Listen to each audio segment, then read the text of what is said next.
રાજ્યમાં લોકો પારાવાર રખડતા આતંકનો ભોગ બની રહ્યા છે। જી હા, ભાવનગરમાં બે બાળકોને 4 શ્વાન ખેંચી ગયા અને આ શ્વાનના હુમલામાં એક માસૂમ બાળકનું કરુણ મોત થયું।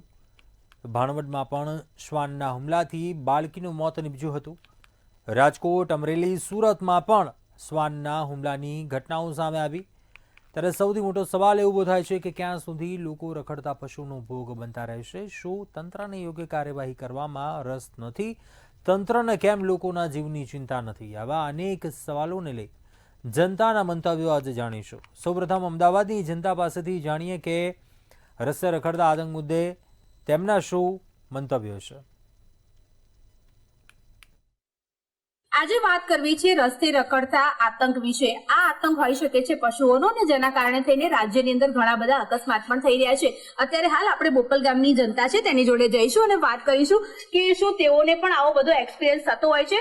બોપલ ગામમાં પણ ઘણી બધી એવી વાતો સામે આવી છે જેમાં જે રખડતા શ્વાન હોય છે તેમણે ઘણા લોકો અહીંયાથી પસાર થતા હોય છે ત્યારે તેમને કરડતા હોય છે। ત્યારે મયુરી આપણી જોડે છે, પહેલા એની જોડે વાત કરીશું। મયુરી, તમારા ગામમાં પણ શું શ્વાનનો આતંક છે કે શું? હા, ઘણા ટાઈમથી સાંભળવામાં તો આવી રહ્યું છે કે અજાણ્યા માણસો હોય એમને કૂતરા કરડી જતા હોય છે, પછી કોઈ વાર તાત્કાલિક એમને હોસ્પિટલ લઈ જવામાં આવતા હોય છે, એટલા હદે ઘસે છે અને કરડે છે। ઘણીવાર નાના બાળકો ઉપર પણ આ હુમલો કરતા હોય છે અને આ હુમલો ખૂબ જ ઘાતક હોય છે, હોસ્પિટલે પણ લઈ જવા પડે છે। હા, હોય છે। એટલે પછી આવી રીતે રસ્તામાં રખડતા કૂતરાઓને પછી આપણે કોને કહેવા બી કોને જવાનું કે હોય તો આપણે કરડે તો કહેવાનું બી કોને? તમને એવું લાગે છે કે તંત્રની ઘોર બેદરકારી છે આમાં? હા, હોઈ શકે, કારણ કે આમાં જવાબદાર કોણ? પછી જો બાળકને કંઈ થાય તો એની પાછળનું જવાબદાર કોણ ગણાય પછી? કાકા, તમને પૂછવા માંગીશ, તમને એવું લાગે છે કે અત્યારે હાલ જે રીતે પશુઓનો આતંક હોય છે, રખડતી ગાયો હોય કે પછી રખડતા શ્વાન હોય, જેના કારણે થઈને બહુ બધા અકસ્માત થતા હોય છે, તમારું શું માનવું? અત્યારે તો શ્વાન રખડે છે, ગમે તો એક્સિડન્ટ થાય છે અને નાના છોકરાઓને પણ કરડે છે। તમને એવું લાગે છે કે ક્યારેક બહુ મોટી દુર્ઘટના પણ ઘટી શકે આના કારણે થઈને? હા, થઈ જાય। બોપલ ગામમાં એવા કોઈ કિસ્સાઓ સામે આવે છે જેમાં આવી રીતે જે કૂતરાઓ હોય તે કરડતા હોય? ચાલુ બાઈક એ કરડે છે અને ચાલતા જતા હોય એના બી કરડે।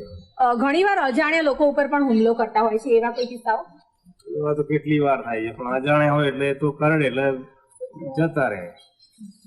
સુનિલભાઈ, તમને પૂછવા માંગીશ, જે રીતે અત્યારે હાલ રાજ્યની અંદર એવા બધા કિસ્સાઓ સામે આવી રહ્યા છે જેમાં જે રખડતા ઢોરો હોય તેમનો આતંક જોવા મળતો હોય છે, તમને એવો કોઈ એક્સપિરિયન્સ થયો? હા, અમારા ગામમાં રખડતા ઢોર અને રખડતા કૂતરા બહુ અમને પરેશાન કરે છે અને કોઈ તંત્ર દ્વારા કોઈ કાર્યવાહી કરતા નથી, બેદરકારી છે। તમને એવું લાગે છે કે બહુ મોટો અકસ્માત થાય તો આના માટે જવાબદાર કોણ? કારણ કે હવે આ તો આપણે દરરોજ એવું સાંભળીએ છીએ કે અહીંયા કોઈને કૂતરું કરડ્યું કે અહીંયા કોઈ ગાયે અડફેટે લીધા, તો આવા બધા અકસ્માતોના સમાચારો હવે વધી રહ્યા છે। જવાબદાર તો કોણ? અકસ્માત થાય પછી તંત્ર દોડતું થાય છે। તો તમને એવું લાગે છે તંત્ર ખાલી ને ખાલી કાગળો ઉપર કાર્યવાહી કરતી હોય એવું? કાગળિયા તો શું, અધિકારીઓ જોઈને મૂકી દે છે। એ તો અમારે તો બસ કૂતરાનું જ નિરાકરણ લાવવાનું, આ કરડે નહીં એનું। તમને એવું પણ લાગે છે કે તંત્ર માત્ર ને માત્ર દેખાડો કરતું હોય કે અમે આ વિસ્તારમાં કાર્યવાહી કરી, પરંતુ તે જગ્યાએ ફરીથી રખડતા ઢોરોનો આતંક તો હોય જ છે? હા, છે। અને અમુક તંત્ર બી સારું બી છે, પણ અમુક કર્મચારી ગેરમાર્ગ થાય છે અને રખડતા ઢોર અને આનું નિવારણ લાવે એ તંત્રને મારે નમ્ર વિનંતી છે। તમને એવું લાગે છે કે અત્યારે હાલ જે રીતે રાજ્યની અંદર, શહેરની અંદર ને આપણે જે રહેતા હોય એ વિસ્તારોમાં રખડતા ઢોરોનો આતંક વધી રહ્યો છે? હા, અહીંયા બોપલમાં પણ છે। સાંજના સમયે ગાયો એકદમ જે ભરવાડ હોય લઈને નીકળે તો એકદમ દોડાવે છે ગાયો, તો અમારા છોકરાઓ ઘરની આગળ રમતા હોય તો એનું ધ્યાન રાખવું પડે છે એમ। કૂતરાઓને જો સ્કૂલે લઈ જતા હોય અમે છોકરાઓને તો પણ પાછળ કૂતરાઓ દોડે એટલે ડર લાગે કે કરડી જશે, એટલે ઢોર અને કૂતરાઓનો બહુ ત્રાસ છે। વિનુમાસી, તમને પૂછવા માંગીશ, તમને એવું લાગે છે કે આ તમે વિસ્તારમાં રહો છો ત્યાં રખડતા ઢોરોનો આતંક છે? અરે બહુ જ છે અહીંયા. કૂતરાનો ત્રાસ છે, ગાયનો ત્રાસ છે. અમે તો કંટાળી ગયા છે. રોજ સવારે છે તે 4-5 જણાનો તો કઈડ જ છે. સવારે સાંજે નીકળવાનું મુશ્કેલ બહુ થઈ જાય છે બધાયનો. તમને એવું લાગે છે કે કોઈ મોટો અકસ્માત પણ થઈ શકે આના કારણે થઈને? આ થઈ શકે ને, સાધન આવે વચ્ચે, કૂતરા ગાયું હોય છે તો કેટલાય બાઈકો લઈને પડી જાય છે. ઘણો બધો પ્રોબ્લેમ થાય છે. ચોક્કસથી. તો આ હતી બોપલ ગામની જનતા અને તેઓએ પણ જણાવ્યું કે જે રીતે રાજ્ય શહેરની અંદર અને તેઓ જે વિસ્તારમાં રહી રહ્યા છે આ બધી જ જગ્યાઓ પર અત્યારે હાલ રખડતા ઢોરો જે છે તેમનો આતંક જે છે તે હજુ પણ યથાવત છે. અને તંત્રની કામગીરી વિશે જો વાત કરવામાં આવે તો તંત્ર હજુ પણ ક્યાંક ને ક્યાંક મૂક દર્શક બનીને માત્ર ને માત્ર તમાશો જોઈ રહ્યું છે. કેમેરા પર્સન કેતન શ્રીમાળી સાથે અનિતા પરમાર, મંતવ્ય ન્યૂઝ, અમદાવાદ. તો હવે જાણીએ સુરતની જનતા શું કહી રહી છે આ મામલે. આવું સાંભળીએ. અનેક શહેરોમાં રસ્તે રખડતા આતંક જોવા મળતા હોય છે. હવે લોકોને પ્રશ્ન એ થશે કે ભાઈ આ રસ્તે રખડતો આતંક શું છે? તો એ છે શ્વાન. દરેક શહેરો કહો, સુરત, અમદાવાદ, રાજકોટ, દરેક જગ્યાની ઉપર, અને એમાં તો સુરતમાં તો એવા કિસ્સાઓ બને છે કે આ રખડતા શ્વાન બાળકોના મોતનું કારણ બને છે તો વડીલોના પણ મોતનું કારણ બનીને સામે આવે છે. અને આ શ્વાનની કામગીરી માત્ર કાગળ પર રહી જતી હોય છે. રસીકરણના નામે કરોડો રૂપિયા ખર્ચાય છે, પણ એ જાય છે ક્યાં? લોકો તો આ રીતે ભોગે જ બની રહ્યા છે. ત્યારે કેટલાક જે મહિલાઓ કહી શકાય, જે વાલી છે, બેન છે, કેટલાક જે મહિલાઓ છે, આ મહિલાઓથી આપણે વાત કરીને જાણીએ કે એમનું શું કહેવું છે. કારણ કે જે રખડતા શ્વાન છે એ એક આતંક સમાન ગણવામાં આવે છે. આપની પાસે આવવા માંગીશ.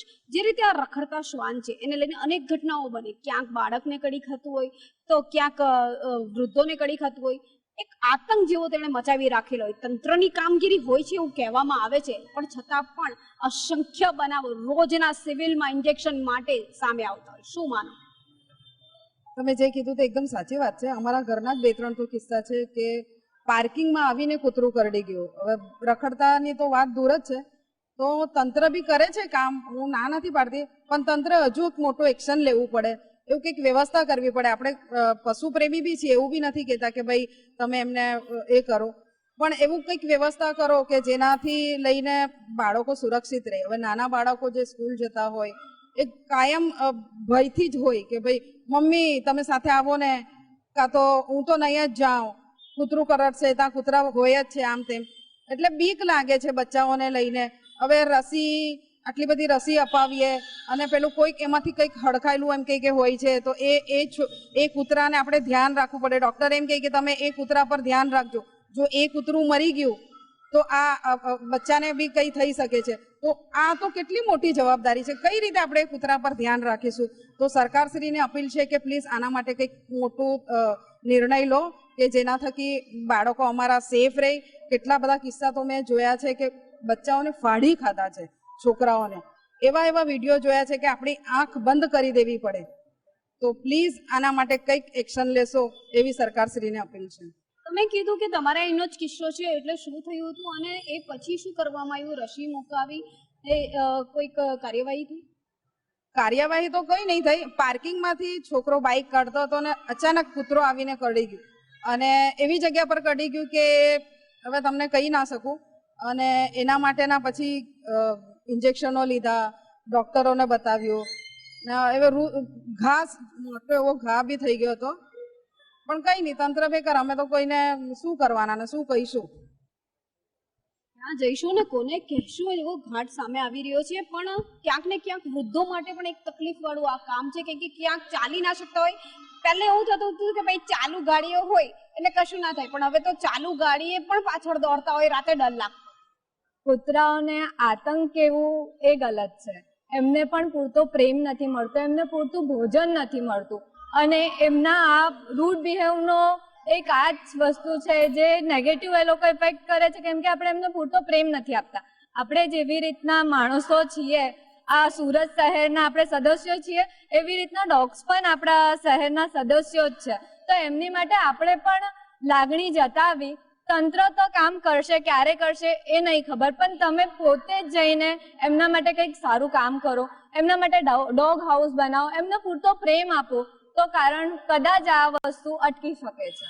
આપની વાત તદ્દન સાચી છે, પણ ક્યાંક ને ક્યાંક શ્વાન જે હોય છે તો કરડવાના પાલતુ શ્વાન હોય તો ચલો નહીં કરડશે, તમે એને ટ્રેનિંગ આપશો, પણ જે રસ્તે રખડતા જે શ્વાન છે, જે હડકાયેલા શ્વાન, જેમ મેં વાત કરી, આ હડકાયેલા શ્વાનોને કારણે ક્યાંક ને ક્યાંક અલગ રોગો પણ થતા હોય કે 6 મહિનામાં એ વ્યક્તિને પણ શ્વાન જેવા લક્ષણો દેખાતા હોય, એવા ઘણા બધા કેસીસ પણ સામે આવ્યા. આ વસ્તુમાં હું એક જ વસ્તુ કહેવા માંગીશ કે એમને પ્રેમ આપો. કોઈ પણ ઇન્સાન રિપીટ ઘા કરે છે, અગર એના દિલમાં કંઈક એને કંઈક કશે તકલીફ પહોંચી હોય તો જ કરે છે. તમે એને કંઈક તકલીફ નહીં આપશો તો એ પણ તમને તકલીફ નહીં આપશે. ઇન્સાન કૂતરાને એવી રીતના મારે છે, લાકડીઓ લઈને ગમે ત્યાં ફેંકે છે, જોઈ છે, એ બિચારો એમને કરતો નથી, કંઈ કરતો નથી, તો પણ એના માટે બહુ જ મિસબિહેવ કરે છે. તો એના કારણે એ પણ એના ડિફેન્સ માટે કંઈ ના કંઈક તો આપણને રિટર્ન આપશે જ. અને આપણા જ દુષ્કર્મો છે કે આપણને ફળ રૂપે એ આપે છે. ક્યાંક ને ક્યાંક તમારી વાત સાચી તો છે કે એમને પણ પ્રેમ નથી મળતો, પરંતુ ક્યાંક આજે રખડતા શ્વાન હોય છે, રાતે ગાડીઓ પાછળ દોડતા હોય તો એક ભય પણ લાગતો હોય છે ખરી? હા, ભય લાગે છે. અમે જઈએ ગાડી લઈને તો ગાડીના પાછળ કૂતરા પાછળ દોડે છે, તેનાથી છોકરાઓ ડરી જાય છે. તેના માટે બી ધ્યાન રાખવું પડે છે. એટલે રાતના બહુ અમે બહાર પણ નથી નીકળતા કૂતરાના આતંકના કારણે. કૂતરાના આતંકના કારણે બહાર નીકળવાનું થોડી બંધ કરવાનું હોય, પણ બંધ તો નથી કરતા, પણ તો પણ એમ સાચવીને જઈએ. એમ છોકરાઓને ડર લાગે કે કડ્ડી જાય, કેમ કે મારી છોકરીની ફ્રેન્ડને એકવાર કડ્ડી ગયું હતું પગમાંથી, પગ ને હાથમાં બંને બાજુ, એટલે ત્યારથી એ લોકો ડરે કૂતરાથી. એમ ભય છે. હા, કૂતરું આ ગાડીની પાછળ દોડે એટલે એ લોકોને એવું લાગે કે કરડી જશે એમ હમણાં, કેમ કે એ લોકોએ નજરે જોયું છે, છોકરી ગાર્ડનમાં રમતી હતી ને કૂતરું દોડતું આવીને સીધું એના પગમાં કરડી ગયું, એટલે સામે જોયું છે, એટલે છોકરાઓને ડર લાગે કૂતરું પાછળ દોડે ને એટલે. ના, મારા છોકરાઓ નથી કરતા, એટલે બીજા કરે એનાથી બીજા છોકરાઓને અસર થઈ જાય એમ, પણ પેલો ડર, એના ડરના કારણે છોકરાઓ વધારે કૂતરાથી દૂર ભાગે. વાત સાચી છે, ડરના કારણે છોકરાઓ કૂતરાથી દૂર તો ભાગે છે, પણ ક્યાંક મહિલાઓની સાથે પણ આવા બનાવ બન્યા હશે કે તમે બહાર જતા હોય, કશે પણ ગાડી પર બેસાવો તો પણ કડી ખાય છે કૂતરા? હા, થાય છે. એ શાક લઈને નીકળીએ છે, કઈ ઠેલા હાથમાં હોય છે તો કૂતરાઓ પાછળ દોડે છે ખાવા માટે. એમને જોઈએ છે કે સાહેબ એ લોકોને મળતું નથી, એટલે એ લોકો શોધવાના જ છે. જ્યાં એમને પેટ ભરાય એ વસ્તુ જોઈએ એમને, એટલે શોધવાના જ છે. તે આવે, ડર લાગે છે, પણ હા, કોઈક કૂતરા એવા હોય છે કે ચલો આપણે હળ એમ કહીએ તો એ ચાલ્યું જાય, પણ કોઈ કૂતરા એવા હોય છે કે સામા થાય છે આપણને, તો એનાથી ડર લાગે. એના માટે તો કંઈક કરવું જોઈએ. હવે આપ શું લાગે છે, જે કૂતરાઓની જે નીતિ છે જે બનાવવા જેવી છે, આ નીતિને લઈને કંઈક ફેરફાર કરવા જેવું લાગે છે ખરી? કારણ કે ક્યાંક ને ક્યાંક જે તંત્ર છે, તંત્ર કામ કરે છે, ખસીકરણ રસીકરણ કરે છે, પણ લાખો રૂપિયો ખર્ચવા પછી પણ આ કૂતરા તેમના તેમ જ હોય છે. હા, એ તો હવે ગવર્મેન્ટે કંઈ કરવું જોઈએ એની પાછળ. સાહેબ એમને કીધું કે ડોગ હાઉસ બનાવો કે એમને પૂરતું ખોરાક આપો, તો સાહેબ આ વસ્તુ એ બંધ કરે. એના માટે તો કંઈક તો ગવર્મેન્ટે કરવું જ જોઈએ. ત્યાં સુધી આનું કોઈ નિરાકરણ આવવાનું નથી. હવે તો એવું થઈ ગયું છે કે ભાઈ તમારે કૂતરું રાખવું હોય ને તો એક નિયમ તમે પણ સાંભળ્યો હશે, કદાચ વાયરલ થતો, કે કૂતરું રાખવું હોય તો આજુબાજુ વાળાઓને બી પૂછવું પડશે તમારે. હા, હવે એ નિયમ આવેલો છે કે આજુબાજુ વાળા જો હા પાડે તો જ તમે કૂતરું રાખી શકો. કેમ કે પાલતુ કૂતરા પણ કહેવાય તો એક, હવે પાલતુ કૂતરા પણ ઘરના લોકોને ઓળખતા હોય છે, પણ આજુબાજુના લોકોને કેવી રીતે નહીં ઓળખતા હોય તો ક્યારેક એ પણ ભયનું વાતાવરણ ઊભું કરી શકે છે. પણ ભયનું વાતાવરણ ચોક્કસ ઊભું કરી શકે. જે આ નિયમ આવ્યો એ શા માટે આવ્યો, શું લાગે? એ હવે એના માટે જ આવ્યો કે ભાઈ જે અત્યારે શ્વાન જે છે તે ગમે તેમ બધાને કરડી જાય છે, નુકસાન કરે છે, એ બધા માટે જ આવ્યો છે કે બાળકો પણ ડરે છે, વૃદ્ધોને નુકસાન થાય છે, પછી જે મહિલા હોય, પુરુષો હોય, એ લોકોને નુકસાન કરે છે શ્વાન. એને કારણે આ નિયમ આવેલો છે, અને જે સારો જ છે. હું તમારી પાસે ફરી એકવાર એટલે આવવા માંગીશ, શું લાગે છે તમને કોઈ નવા નીતિ નિયમ બનાવવાની જરૂર છે? નીતિ નિયમ તો આ જે હમણાં સરકારશ્રીનો જે કાયદો નીકળ્યો છે કે ભાઈ સોસાયટીમાં બી રાખીએ ડોગ તો એના માટે 8-10 જણાની પરમિશન લેવી પડે, એ સાચી જ વાત છે અને સારું કર્યું. આ બી નિર્ણય એક સારો છે, કારણ કે અમુક જે ડોગ પ્રેમી હોય, અમે ના નથી પાડતા, અમને બી ગમે છે ડોગ, એવું જરૂરી નથી, પણ તમે જો ડોગ રાખો તો આજુબાજુવાળાની પરમિશન લો, કારણ કે એ લોકોના નાના બાળકો હોય, એ લોકોને એ ડોગ ઓળખે છે, બીજા બધાને નથી ઓળખતા. તો સોસાયટીમાં ઘૂસતા હોય અને ભસે કૂતરાઓ, તો આમ બી છોકરાઓને એવો ભય રહે છે કે ના, ડોગ એટલે ડેન્જર વસ્તુ એમ. અને જે રખડતા કૂતરા છે એના માટે તો પ્લીઝ સરકારશ્રીએ ખરેખર કંઈ કરવું જોઈએ જે હમણાં પેલા બેને કીધું કે ભાઈ એમના માટે કંઈ ડોગ હાઉસ બનાવો કે કંઈક ફૂડનું રાખો, તો એ વાત બી સારી છે, કરવા જેવી છે કે એના માટે એક એવું કોઈક હાઉસ બનાવી દો કે જેનામાં બધા તમે રખડતાઓને રાખો, એમાં એ લોકોનો ઈલાજ થાય, એ લોકોને ફૂડ મળે, અને જે પશુ પ્રેમીઓ છે એ બી તે ડોગ હાઉસમાં જઈને એમને જે બી પ્રેમ કરવો હોય તો પ્રેમ કરે, ખવડાવવું હોય તો ખવડાવે. એ રીતના ડોગ બી સચવાઈ જાય અને આપણા નાના બાળકો સચવાઈ જાય, વૃદ્ધો સચવાઈ જાય. તો એક આટલું કરશો તો સારું લાગશે. એ વાત તદ્દન સાચી છે, પણ આપને શું લાગે છે સુરત મહાનગરપાલિકા દ્વારા ખસીકરણ રસીકરણ કરવામાં આવે છે ને આવે છે, તો પછી આ રીતના પરિણામ કેમ આવે છે? હવે જો આપણે જોવા તો નથી ગયા કે રસીકરણ એ લોકો કરે છે કે નથી, એને ખસીકરણ એ શું હોય છે, કરતા બી હોય છે, ગળામાં બધાના બેલ્ટ હોય છે, તો આપણને એમ થાય કે આ સુરક્ષિત છે, આ કરશે તો કંઈ નહીં થાય. પણ હવે જ્યારે કરે ને શું થાય છે એ તો એના પર જ ડિપેન્ડ છે કે ડોક્ટર શું કહે છે અને શું થશે. વાત સાચી છે, કારણ કે સુરત કહો, અમદાવાદ કહો, રાજકોટ કહો કે વડોદરા કહો, કોઈ પણ શહેરની અંદર રાતે દિવસે આ જે રખડતા આતંક છે ને, રખડતા શ્વાન, એ હવે એક ભયનો માહોલ પેદા કરે છે. ક્યાંક નીતિ નિયમો પણ નવા બનાવવામાં આવ્યા છે, પણ આ નીતિ નિયમોને બાદ જે ખસીકરણ રસીકરણને બાદ પણ આ શ્વાન કડી જતા હોય, ભાઈ શ્વાન કરડવાથી ખસીકરણ બાદ કંઈ ના થાય એવું તો ના માની શકાય, પણ જે દાંત પડી જતા હોય, જે ઈજાઓ થતી હોય, જે તકલીફો થતી હોય, એનું શું? એટલે અનેક કિસ્સાઓ સુરત ખાતે પણ બાળકોને ફાડી કાઢવાના, વૃદ્ધોને ઈજાગ્રસ્ત કરવાના સામે આવે છે, પણ તંત્ર માત્ર દેખાવ પૂરતી કામગીરી કરતું હોય એવું લાગી રહ્યું છે. ને ખાસ કરીને જે વાલીઓ છે એ વાલીઓ દ્વારા પણ આ જ રીતની ડિમાન્ડ મૂકવામાં આવે છે. કેમેરામેન શોએબ શેખની સાથે રાબિયા સાલેહ, મંતવ્ય ન્યૂઝ, સુરત. આગળ વાત કરીએ રાજકોટની જનતા શું કહી રહી છે, આવું સાંભળીએ. શહેરમાં અનેક વખત જે રખડતા પશુઓના ત્રાસના કારણે અનેક વખત એવું બનતું હોય છે કે તેના કારણે લોકોને હાલાકી પડતી હોય છે. ક્યાંક શ્વાનનો કરડવાની જે ઘટના સામે આવે છે, તો ક્યાંક જે ગાય દ્વારા ઢીક મારવાની ઘટના છે તે સામે આવે છે. ત્યારે આને જ લઈને આપણી સાથે રાજકોટ વાસીઓ જોડાણા છે, એમની સાથે જ વાત કરીશું, તેઓ શું કહી રહ્યા છે આ મામલે. શું નામ આપનું અને શું કહેશો આ પ્રકારના જે દ્રશ્યો સામે આવે છે ત્યારે આ મામલે આપ શું કહેશો? એક જ વસ્તુ છે કે ખરેખર એવું છે કે આપણે એના એરિયામાં ઘુસ્યા છીએ, એ આપણા એરિયામાં નથી આવ્યા. અને શ્વાન કે તમે ગણો, ગાય ગણો, કણથી લઈને મણ સુધી, કીડીથી લઈને બધાની પ્રકૃતિ આપણને આપી છે, બધાની વસ્તુ સારી છે. હવે આપણે એ લોકોને કઈ વસ્તુ આપતા જ નથી, કઈ ખાવાનું નથી આપતા, કોઈ વસ્તુ નથી આપતા, તો એ વસ્તુ એ બનવાની છે કે આજે એ ક્યાં ખાવા જશે, ક્યાં પાણી પીવા જશે. પછી આપણને કોઈ જો 2 દિવસ 5 દિવસ પાણી નું આપે, ખાવાનું ન આપે, તો આપણે તરફડિયા જ મારતા હોય.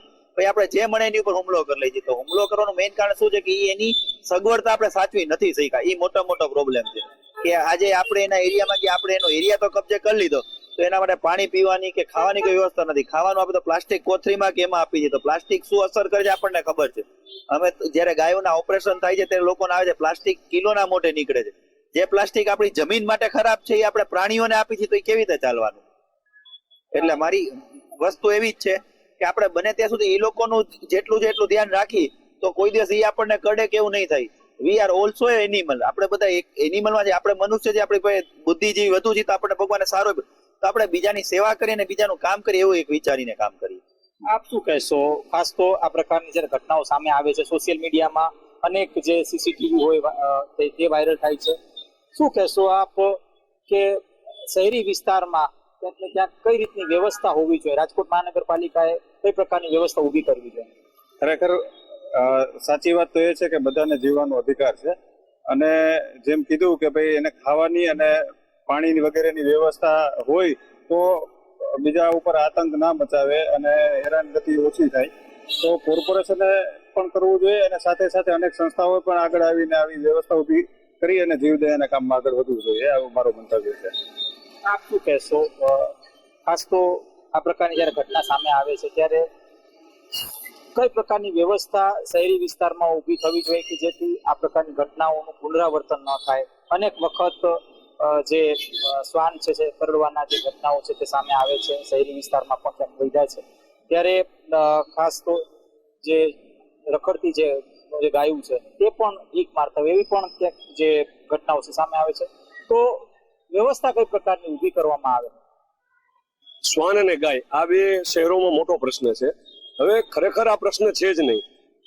ગાયો જે છે રખડતા ભટકતા છોડી દેવામાં આવે છે ગૌવંશને, અને મોટે ભાગે બળદ હોય છે કે ખૂંટ હોય છે. હાલ રાજ્ય સરકારે ગૌમાતા પોષણ યોજના શરૂ કરી છે, જે અંતર્ગત દરેક શહેર, દરેક ગામ, દરેક નાના મોટા તાલુકાઓમાંથી રખડતા પશુઓને ગૌશાળાઓમાં શિફ્ટ કરવામાં આવે છે, જે ખરેખર ખૂબ જ સારી બાબત છે. અમે સરકારને આપના માધ્યમથી એવી અપીલ કરીએ છીએ કે દરેક સંસ્થાઓની સબસિડી હજી વધારી દેવામાં આવે, જેથી દરેક સંસ્થાઓ પોતપોતાના વિસ્તારમાંથી રખડતા ભટકતા અબોલ જે ગૌવંશ છે એને પોતાની સંસ્થામાં નિભાવ આપે, જેથી આવી ઘટનાઓ ઘટે નહીં, આવી ઘટનાઓ વધારે બને નહીં. અને જે પશુઓ છે એક સૌ સમજી શકે એવી વાત છે કે ભૂખ્યા હોય, તરસ્યા હોય, એટલે ક્યારેક આપણે જેમ દેશી રીતે કહીએ એમ ભૂખ વળે કે ચૈડા હોય, તો એને સંસ્થાઓમાં 2 ટાઈમ પૂરતું ખાવાનું મળી રહે, પોષણ મળી રહે. બીજું કે આપણી સંસ્કૃતિ પરાપૂર્વથી આદિકાળથી ગૌ પ્રેમી અને શ્વાન પ્રેમી સંસ્કૃતિ છે. યુધિષ્ઠિર જયારે મોક્ષે ગયા ત્યારે પણ શ્વાનને ભેગો લઈને ગયા હતા, અને ગાય તો આપણી દરેક પૂજામાં ગૌ પેલા હોય છે. એટલે આવી એકલ દોકલ ઘટના બની એ બહુ દુઃખદ ઘટના છે. પણ આને આ ઘટના સાવ ન બને એના માટે સૌથી શ્રેષ્ઠ વસ્તુ એ છે કે દરેક રખડતી ભટકતા ગૌવંશ, દરેક રખડતા ભટકતા પશુને સંસ્થાઓમાં આશરો મળે. અને અત્યારે ખૂબ જ સારો સમય છે. દરેક શહેર, મોટા શહેર, જેમ કે રાજકોટ જિલ્લાની વાત કરું તો 250 જેટલી નાની મોટી ગૌશાળા અને પાંજરાપોળ રાજકોટ જિલ્લામાં છે. અમદાવાદમાં 200 જેટલી છે. તો આ સંસ્થાઓમાંનો નિભાવ પણ થઈ જાય. અને સરકારને બીજું કઈ જાજુ ઇન્ફ્રાસ્ટ્રક્ચર ઉભું નથી કરવાનું, સંસ્થાઓ પાસે ઇન્ફ્રાસ્ટ્રક્ચર છે જ. અત્યારે સરકાર 30 રૂપિયાની સબસિડી આપે છે, એ અમારી કાયમી માંગણી રહી છે કે 100 રૂપિયા કરી દઈએ તો સંસ્થાઓ પ્રેમથી આ રખડતા પશુઓને સાચવી લે. આ ગૌવંશની વાત થઈ. એ જ રીતે શ્વાનની વાત છે. તો શ્વાન આપણા ઘરે આજની તારીખે પહેલી રોટલી ગાયની હોય અને છેલ્લી રોટલી શ્વાનની હોય. શ્વાન આપણી સંસ્કૃતિ સાથે જોડાયેલા છે. પણ ક્યારેક આવી ઘટનાઓ બની જાય, દુઃખદ છે. હું લોકોને આપના માધ્યમથી અપીલ કરીશ કે આપની આસપાસ રહેતા શ્વાનોને આપ દૂધ, રોટલી, જે આપની શક્તિ હોય એ પ્રમાણે ખોરાક આપશો તો એ ભૂખ વળે કે નહીં ચડે, જે આપણે દેશી ભાષામાં સદવાવ કરીએ ને કે ભૂખ વળે કે, અને આવી ઘટનાઓ નહીં બને. ખાસ તો કોર્પોરેશનની વ્યવસ્થામાં ક્યાંક તમને લાગે છે ક્યાંક ઉણપ છે? પુણે નગરપાલિકાએ, હમણાં અમે જોયું, પુણે નગરપાલિકાએ શ્વાનો માટે, બિલાડીઓ માટે પીવાના પાણીની વ્યવસ્થા કરી. આપ આપની આસપાસના વિસ્તારમાં જોઈ લ્યો, ગુજરાતમાં ક્યાંય શ્વાન માટે પીવાના પાણીની વ્યવસ્થા નથી. વાત તમે કોઈ પણ વ્યક્તિ વિચારો કે ગુજરાતમાં હંમેશા 40 ડિગ્રી આસપાસ તાપમાન હોય, અત્યારે પણ છે જ. હવે કોઈ એક શ્વાન હોય, કોઈ એક વ્યક્તિ હોય, કોઈ એક ગાય હોય, એને પીવાનું પાણી જ ન મળે તો એન્ડ ઓફ ધ ડે શું થાય? છેલ્લે તો એ ક્યાંક કંટાળે, ક્યાંક એ ફ્રસ્ટ્રેટ થાય જ. એટલે અમે અગેન કહીએ છીએ કે શ્વાનની પ્રકૃતિ આપણી સાથે રહીને ફરી ગઈ છે. ક્યાંક તમને કહેવા માંગુ છું કે એન્ઝાઇટી એ લોકોમાં એનામાં હોય જ. અમારા 21 અનુભવ પરથી કહું છું કે એને એન્ઝાઇટી આવે છે. અને શ્વાનની પ્રકૃતિ આપણી સાથે રહીને માનવીય થઈ ગઈ છે. એ હવે એટલા હાર્મફુલ નથી રહ્યા. તો પ્રશાસન એવું વિચારે કે એને પાણી કેવી રીતે ઇઝીલી મળી રહેશે, એને ખોરાક કેવી રીતે મળી રહેશે, તો આ શ્વાનોની આક્રમકતા ઘણી ઘટી જશે. ફરીથી આપને પૂછવા માંગીશ, જે કોર્પોરેશનની જે કામગીરી છે તેના ઉપર આપ શું કહેશો કે એ કામગીરી કઈ પ્રકારની આપને લાગી રહી છે? કારણ કે અનેક વખત આવા જે કિસ્સાઓ છે, કરડવાના કિસ્સાઓ છે તે સામે આવે છે, ગૌવંશ દ્વારા ઢીક મારવાના કિસ્સા પણ સામે આવ્યા છે. તો ક્યાંક ને ક્યાંક તમને એવું લાગે છે કે ઉણપ થઈ હોય કોર્પોરેશન, એટલે ક્યાંક વ્યવસ્થાનો અભાવ ક્યાંક લાગે છે કે જેના કારણે તેઓને રસ્તામાં રખડવું પડે છે ગૌવંશને? એટલે વ્યવસ્થામાં, આરએમસી વ્યવસ્થામાં કહીએ તો વ્યવસ્થામાં એકચ્યુઅલી જે પ્રોપર થવું જોઈએ થતું નથી. એ લોકો શું કરે છે કે ભાઈ કરડી ગયું એટલે પકડી જાય છે પછી પાછું મૂકી દે છે. એવું ના કરે, પણ એને પ્રોપર ખાવાનું પીવાનું એન્ઝાઇટી આવે છે. અને શ્વાનની પ્રકૃતિ આપણી સાથે રહીને માનવીય થઈ ગઈ છે. એ હવે એટલા હાર્મફુલ નથી રહ્યા. તો પ્રશાસન એવું વિચારે કે એને પાણી કેવી રીતે ઇઝીલી મળી રહેશે, એને ખોરાક કેવી રીતે મળી રહેશે, તો આ શ્વાનોની આક્રમકતા ઘણી ઘટી જશે. ફરીથી આપને પૂછવા માંગીશ, જે કોર્પોરેશનની જે કામગીરી છે તેના ઉપર આપ શું કહેશો કે એ કામગીરી કઈ પ્રકારની આપને લાગી રહી છે? કારણ કે અનેક વખત આવા જે કિસ્સાઓ છે, કરડવાના કિસ્સાઓ છે તે સામે આવે છે, ગૌવંશ દ્વારા ઢીક મારવાના કિસ્સા પણ સામે આવ્યા છે. તો ક્યાંક ને ક્યાંક તમને એવું લાગે છે કે ઉણપ થઈ હોય કોર્પોરેશન, એટલે ક્યાંક વ્યવસ્થાનો અભાવ ક્યાંક લાગે છે કે જેના કારણે તેઓને રસ્તામાં રખડવું પડે છે ગૌવંશને? એટલે વ્યવસ્થામાં, આરએમસી વ્યવસ્થામાં કહીએ તો વ્યવસ્થામાં એકચ્યુઅલી જે પ્રોપર થવું જોઈએ થતું નથી. એ લોકો શું કરે છે કે ભાઈ કરડી ગયું એટલે પકડી જાય છે પછી પાછું મૂકી દે છે. એવું ના કરે, પણ એને પ્રોપર ખાવાનું પીવાનું જો મળી શકે તો એને કોઈ ભટકવું નથી, એને ક્યાંય જવું નથી. પણ એના માટે રહેવાની કે ખાવા પીવાની જગ્યા નથી. શું કામ ભટકે છે? ના ભટકે એના માટે આપણે એક વસ્તુ જેમ કીધું કે આરએમસી એવી વ્યવસ્થા કરવી જોઈએ કે ક્યાંય એને બધી વસ્તુ મળી રહે. તો એને પોતાને ક્યાંય જઈને ભટકીને કઈ કરવું નથી ને કામ કરવું છે એટલા માટે. ચોક્કસથી આ હતા આપણી સાથે રાજકોટ વાસીઓ જો જણાવી રહ્યા છે કે જે પ્રકારની ઘટનાઓ સામે આવે છે, એટલે કે ગૌવંશ દ્વારા ક્યારેક ટીક મારવાની જે ઘટના છે તે સામે આવે છે, ત્યારે બીજી બાજુ જ્યારે શ્વાન કરવાની જે ઘટના સામે આવે છે તેમાં ક્યાંક ને ક્યાંક રાજકોટ મહાનગરપાલિકાની ઉણપ ક્યાંક દેખાય છે. આ સાથે ચોક્કસથી એવું કહી શકાય કે આવા જે જ્યારે કિસ્સાઓ સામે આવે છે ત્યારે આ કિસ્સાઓને પ્રોપર જે તપાસ થવી જોઈએ આવી આ જે લોક લાગણી છે અત્યારે ખાસ આ પ્રકારની જ્યારે ઘટના સામે આવે છે ત્યારે ખાસ તો નગરપાલિકા અને મહાનગરપાલિકા સ્તરે પણ પોતાની તપાસ થવી જોઈએ અને યોગ્ય વ્યવસ્થા ક્યાંક ને ક્યાંક પશુઓ માટે કરવી જોઈએ. આવી હાલ પ્રતિક્રિયા રાજકોટથી મળી રહી છે. વ્યાસ સાથે ધ્રુવકુંડે, રાજકોટ. તો મારો અવાજમાં આજે બસ આટલું. કાલે મળીશું નવા એક વિષય અને મુદ્દાની સાથે. ત્યાં સુધી આપ જોતા રહો મંતવ્ય ન્યૂઝ. નમસ્કાર.